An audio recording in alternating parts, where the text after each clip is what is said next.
I'm Princess Shalanta. I play cello. I live in Humboldt. And I'm so excited to be playing to live art with Emily. I know, it's been a while since we've done this too. So, do you have anything you want to say before we get going? Yay. Yay! All right. So I was a naughty musician and I did not set up a set list. So I'm going to do this kind of on the fly. Bad me.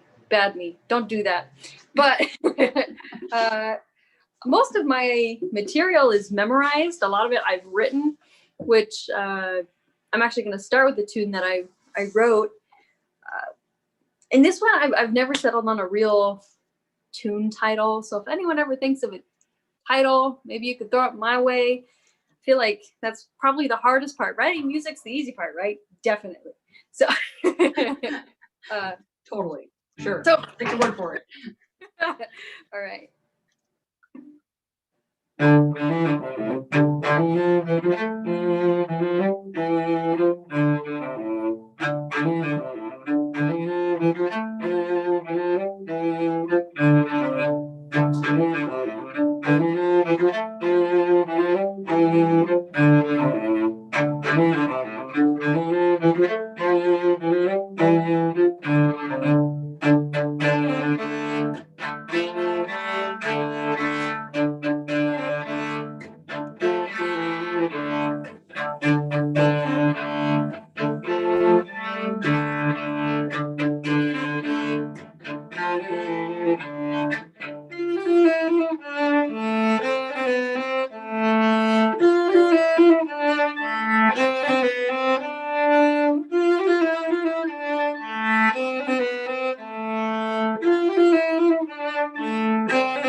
It's always so fun to play in like different styles. That's not my typical Celtic style, but halfway there.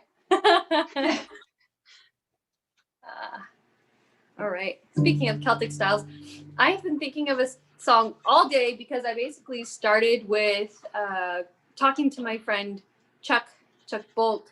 He was saying the first time he ever heard me play cello, I was playing the Last of the Mohicans theme.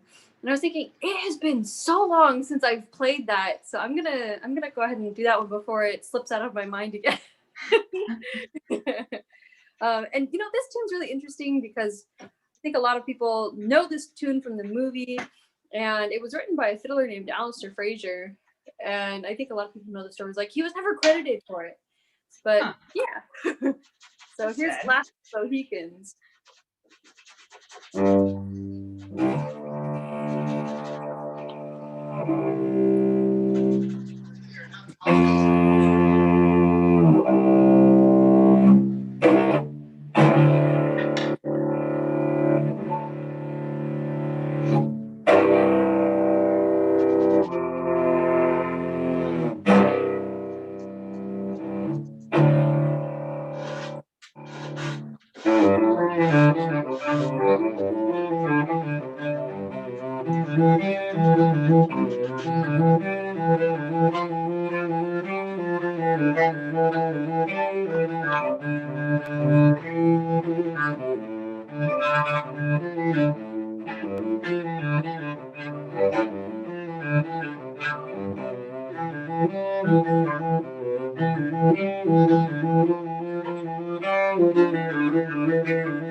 I don't know if you all can hear, but I can hear that I need to change my strings soon. Oh, and I can't hear you, Emily.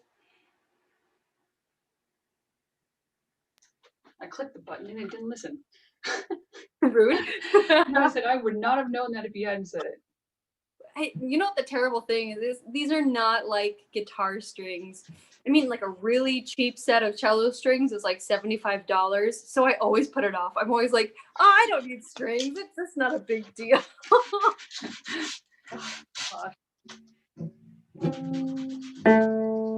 So when you do replace those, I will take your old ones because I wanted to get something like that or piano strings for some of that Shelter and Play collection, and I ended up using mostly guitar strings because no one had any cello or piano strings to give me.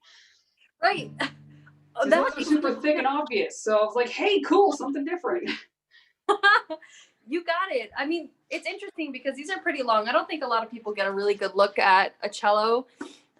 So you can see they're like color coded, and they go here, they hook into here at the bottom part called the tailpiece, right next to the fine tuners, and those pull on the strings just a little bit. Meanwhile, at the other end is this is called the box, right? And this is the nut, and there you have the pegs, and these all wind in. So most of these strings are like pretty long. They're about 4 or 5 feet, depending on what's going on. Not quite as expensive as bass strings. I do not envy basses at all because it's like solid core, you know? Yeah. I'm gonna stick with some Celtic tunes, but totally different end of the spectrum. Some bright, happy tunes instead of that dark tune. Here's a tune I used to play all the time called "My Cape Breton Home," and I used to play with my friend Peter Romano, who is a really great Celtic guitarist who's passed now. I wrote him a lament. So this is "My Cape Breton Home." I think it was written by Jay Unger. Yeah.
I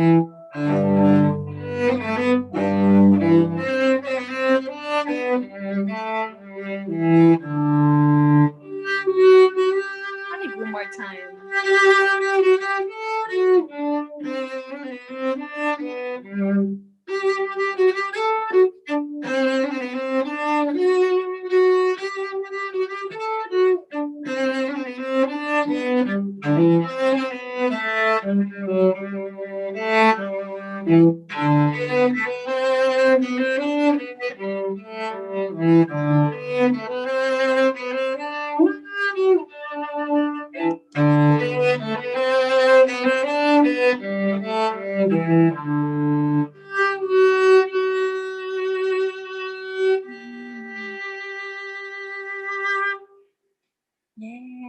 Yeah. You got many hellos and many thank yous, and it's very beautiful. And also a no, ma'am, this is your year to get them. So I'm assuming that means to getting new strings. You better be getting them. I better be getting them. Yeah. And hello, hello, hello. And if Beth is watching, special hello. Beth's hello. I always love that from her. It makes me so happy. Yeah. And it's such a beautiful night. It's a beautiful Saturday night. And I'm so excited to get to hang out and play music. I have to admit, I don't play as much as I could. But I'm trying to make more time for that because this is so important. I've been playing for 16 years. That's wild to me. But yeah. It's wild to me. Again, I'm thinking I love waltzes, so I'm just going to stick with waltzes for a little bit. I'm going to play a waltz called Josephine's Waltz by a band called Vassen.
Oh, Mr. Bilbo. Yeah. It's one of my favorite waltzes. And I don't know maybe it was this video that I was watching. It was Yo-Yo Ma and like maybe 20 other cellists, and they all had these super cool straps to be able to stand and play. And they were all playing a waltz, dancing with their cellos, and it was like one of the most magical things I think I've ever seen. That I haven't seen that. Usually cellos have to sit still, so that would be cool.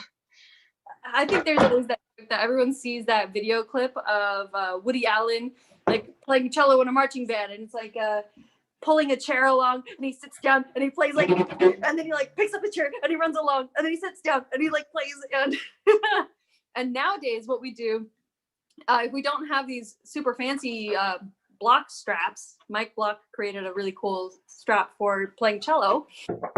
We take a really long guitar strap, stick it to us, and just kind of adapt. And I mean, I got tired of my fiddle friends running away from me. I was like, no, get back here. So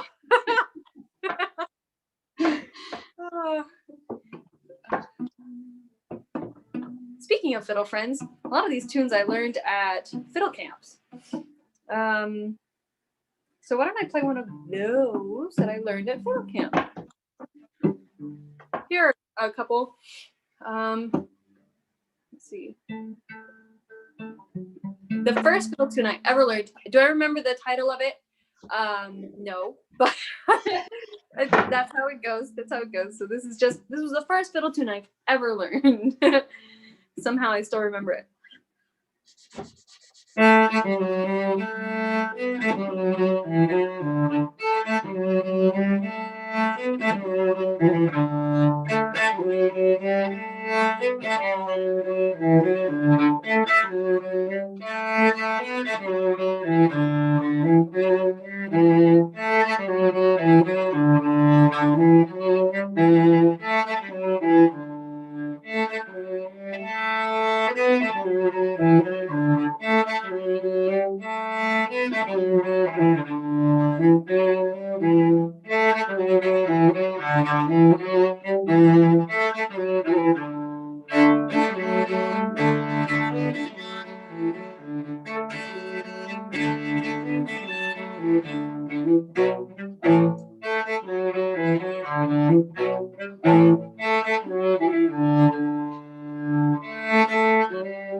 Yeah.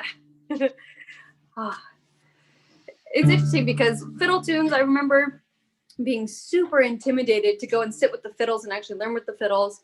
And I was like maybe 12 when I first started, and they started playing higher on their E string, and it just kept creeping up on my cello. I'm like, I have no idea what notes I'm playing. I have no idea what's going on.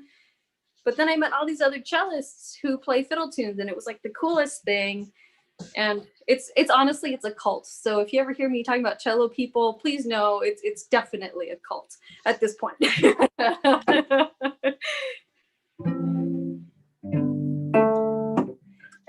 Most of us know each other, so it's good. Let's see. That actually reminds me of another tune called Lament of the Red Piper.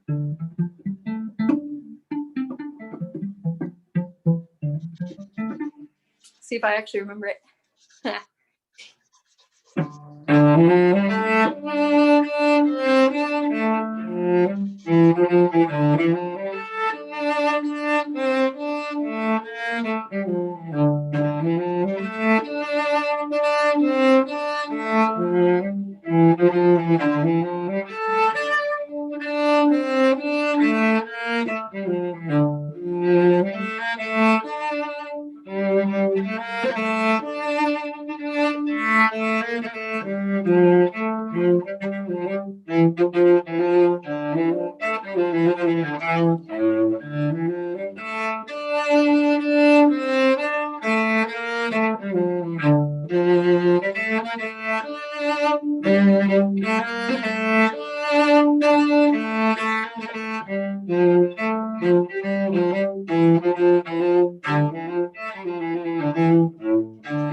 So I went from Lament of the Red Piper into a tune called Crusted Hens, which is a really, it's a French tune. And I wish I could remember the French word for it. It's Le Poulet something. And it really means like women who wear like fancy hats, you know, like those plumage hats and all dressed all fancy. So it's not about hens at all, but women. That makes sense. Totally crescent. Yeah, I get it. Yeah.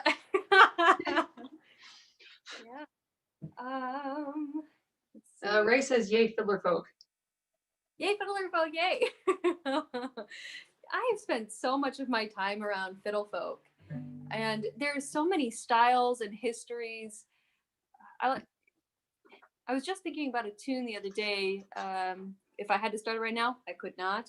But it's called "Das Locket Light," and it tells the history about an island off the coast of Scotland, and it's all about how all of the young people on this island had moved off the island, and they were basically forgetting their culture, and all the old people who were left, you know, they were passing away. And so like one by one the lights go out on this island, and so it's a song about like loss of culture, going back to it, and I think it's amazing that there's so much history packed into one tune. You know? And that's true for a lot of Celtic music. There's a lot of history just packed into it, a lot of story. Speaking of, here's an Irish air called Inisheer.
So that was Inisheer and a waltz called Pier Walk Waltz, also by Alistair Fraser and Natalie Haas, who are two amazing musicians. I would look up their music.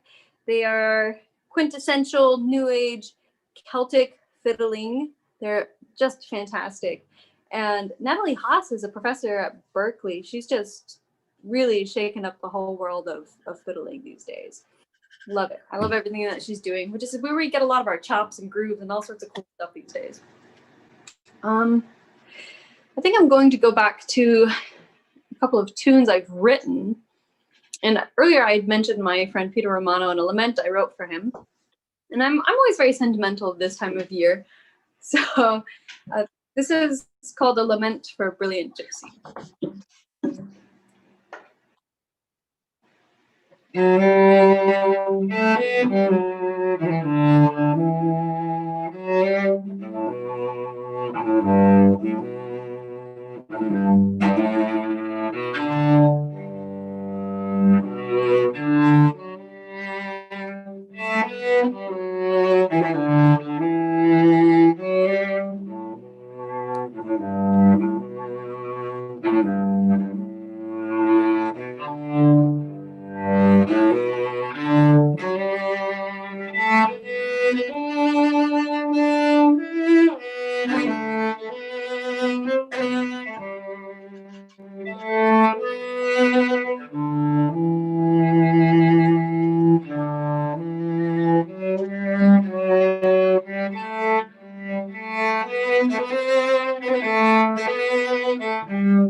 That's good.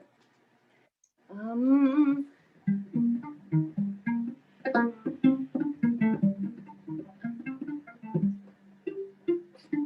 yeah.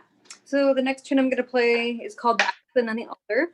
This is one of the first tunes I ever wrote. Not the first, but one of the first.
Oh, it's been a while since I've played so long without taking a break.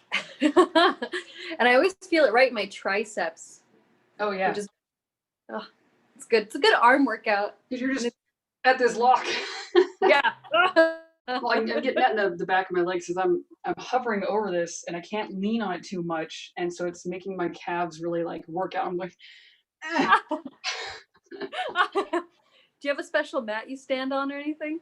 No, those actually make my toes separate from my foot, so I end up standing on a separated joint. So I can't work on padded mats, unfortunately.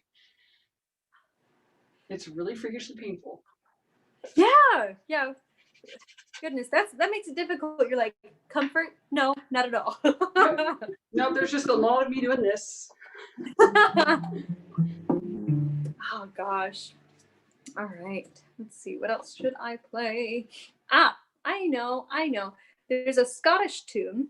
And speaking of Scottish versus Irish music, in Irish music, the cello is not really prominent. You just see fiddles. But in Scottish music, the cello's been around for a really long time. So I feel special, and Scottish music has a very special place in my heart for that reason in particular. It's like, yeah, there we are. This tune is called, and I always have to be careful when I say this, she's sweetest when she's naked. See why? Well, a lot of people hear, oh, she's Swedish when she's naked. What is she when she's dressed? No, Like, see, I would mess it up entirely. I'd be like totally dyslexic when I'd be like, she's sweet tits. well, I usually play this tune in with another tune, and I call it my naked set, which also raises some eyebrows. People are like, "Excuse you? You have a naked set?" I mean, you know, cellist and Lady Godiva, whatever. But I usually play with a tune called "Naked and Bare," which is a really nice tune, and I might go into it. Depends on how I'm feeling. We'll see. We'll see. So You're feeling naked she's enough. yeah.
Oh, tell it's been a little while.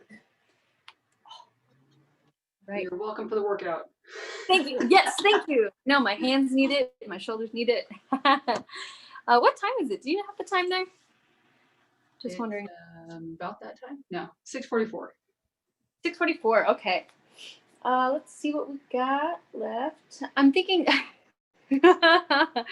somebody wrote me a message recently, and I wish I could remember who sent it to me because they wrote "Home for the Hollandaise," and what they don't realize about that is there's a tune that I play. It's a type of tune, actually. It's not the name of it itself.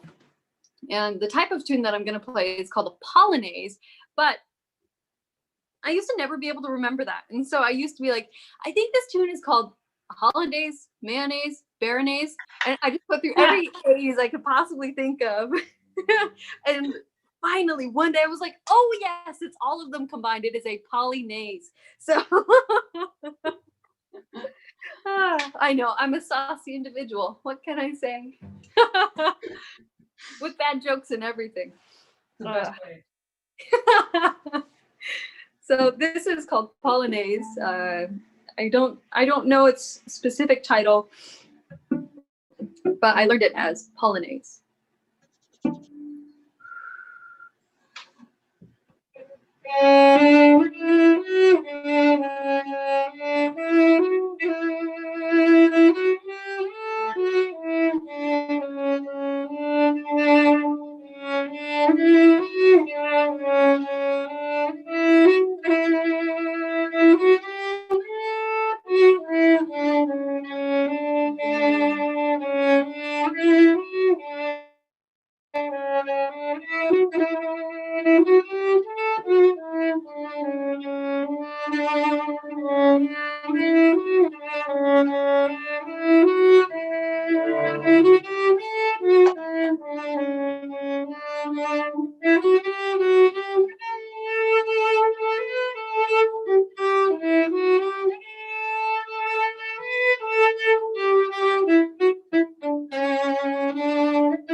So many of these tunes are so hypnotic, you can just get lost in the circular motions of going right back to the beginning and starting again. Yeah.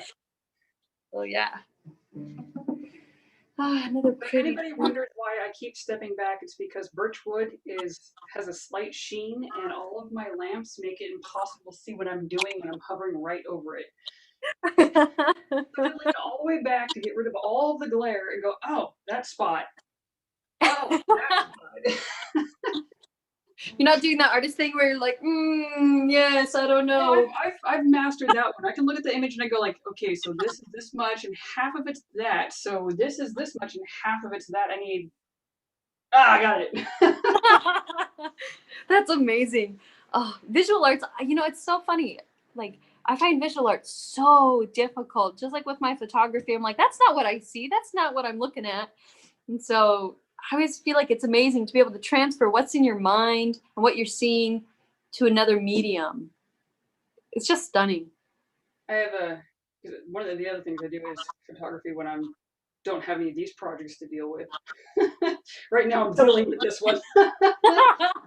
But I'll get plenty of times where I'm behind the camera going, okay, I see this really cool thing. I get the camera pointed. I'm like, that is not what my eyeball sees.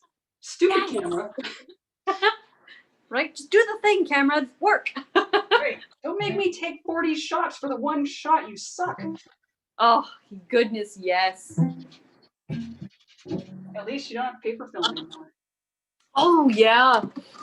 Oh, gosh. I would never get into photography if I had to pay for film. It just would never happen.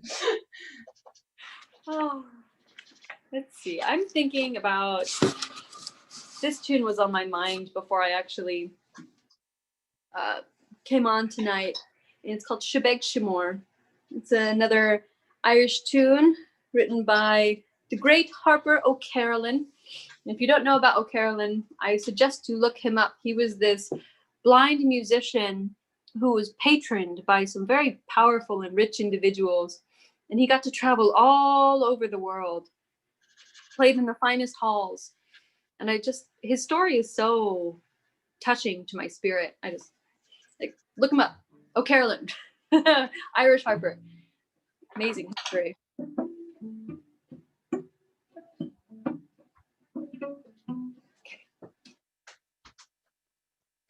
Yeah.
So I play that one in 2 different octaves. And yeah, the lower octave is a little hubby, as one might say, you know. But it's just different because, again, with the cello, I have that beautiful lower octave that I don't always get to play. So when I do see the chance for it, might as well go for it. This is a tune that I used to play with a friend named Seabury Gould, who plays music locally. I haven't seen him around much, but I had him play with me way back in I think April. oh wow! Oh wow! And there goes up another panel. Oh. I gotta move them over, otherwise you can't see what I'm working on. So I love the it covers about a third of this space. Wow. And how long have you been working on this piece in particular? Almost a year now. It's it was supposed to go up in October this year, but COVID. COVID. So like it got delayed by about 5 months, and I was like, I'm okay with that. I wasn't finished in October. So yeah, it ended up being okay because I had plenty of I could have worked on it over the summertime, but who the hell wants to be inside at an art table when you can be outside painting a mural? I mean, oh yeah, I remember watching your live videos while you were painting. Yeah, so I did that instead. I'm not gonna be ready by October. That's okay. Neither will I, because I've got a fence. I love it. I love it. Oh gosh. Okay, so this is another Irish tune, switching between Irish and Scottish, and one Cape Bretonish tune. This one's called South Winds. Another waltz. Surprise.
I'm gonna try to play and I say try to play a tune. It's called Deliverance. And no, I know what half of you are thinking. It's not the. No. Erase that from your mind. There is another tune called Deliverance. It's was written by a group of fiddlers from the Nordic Fiddlers Block. They came through Arcata. Beautiful group, fantastic fiddlers. So those are the Scandinavian fiddlers. And they have this tune called Deliverance that I just think is so beautiful. And I might be a little bit out of practice on this, but it's worth a shot because it is so beautiful. We'll see how it goes.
Yeah, that was worth it.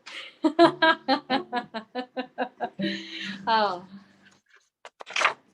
Hopefully everyone is enjoying this. I always look forward to these live art sessions. I love that we can actually get to see into your world. I think most of the time prior to COVID, we never got to see live art. Like I remember going down to the Siren Song Tavern in Eureka, and they did have a live artist, and I was like, that is the most amazing thing I have ever seen in my whole life. Yeah, I would do live art when I had stuff in Old Town Coffee and Chocolates, but my only drive for that wasn't so much that it was, oh, my art's on the wall. It was the fact that I'd sitting there drinking coffee during open mic nights. I'd notice that people were like, oh, cool, black and white photography, and they just walk away. I'm like, no, come back and look harder.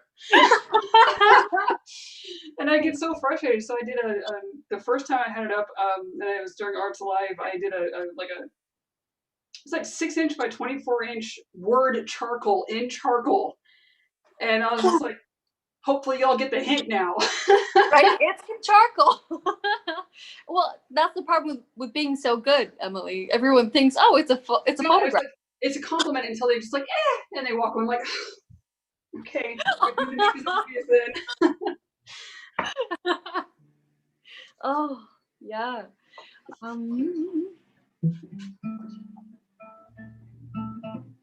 You got one more in you? Yeah, I do. I was thinking about playing Star of the County Down. I always have to start these things, and I think a lot of folk musicians have to start the tune before you actually play it, like for real. And one of it is, yeah, sure, the tempo.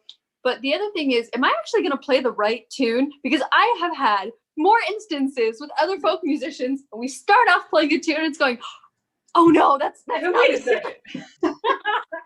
You know, the example I give for that is there's a set of tunes that I play called 42 Beach Avenue and Cavers of Kirk Cudbright. And just to start them off so people get an idea, 42 Beach Avenue.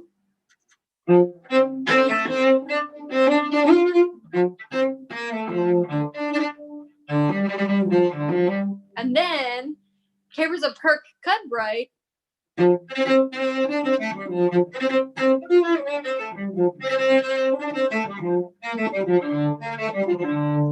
One of them is just a sprightly version of the other one, and it's like, which one am I playing? So there are so many tunes like that where we joke, you know, the only difference between these tunes are the titles. So I'm gonna play another Irish tune called Star of the County Down.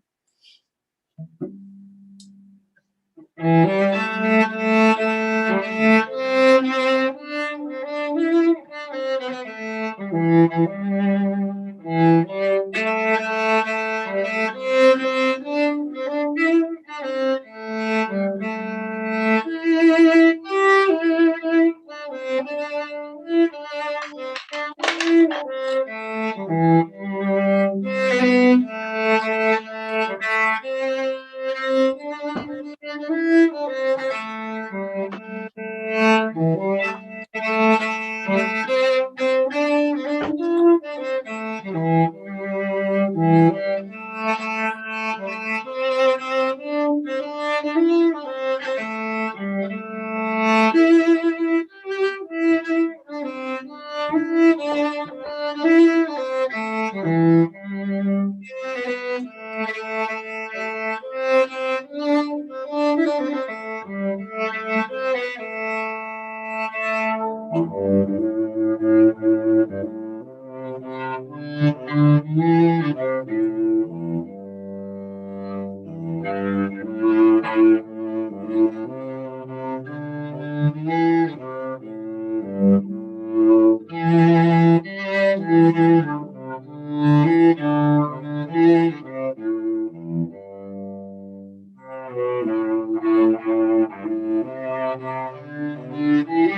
right.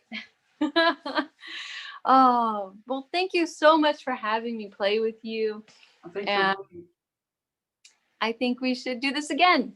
I agree. By the way, Beth had a really good idea that'd be kind of fun. Oh, what's that? That I should do charcoals of your photography. What? I would be so honored. That's so wild. Yeah, okay. I think it'd be a fun. I got another commission after this is done, but then I'm pretty much open. So I think it'd be kind of a fun project to get started. That'd be a cool collaboration project. You just let me know something that you really like, and I'll get some really good high resolution stuff. And Sweet. yours. All right. Do I just end the live here? Do you?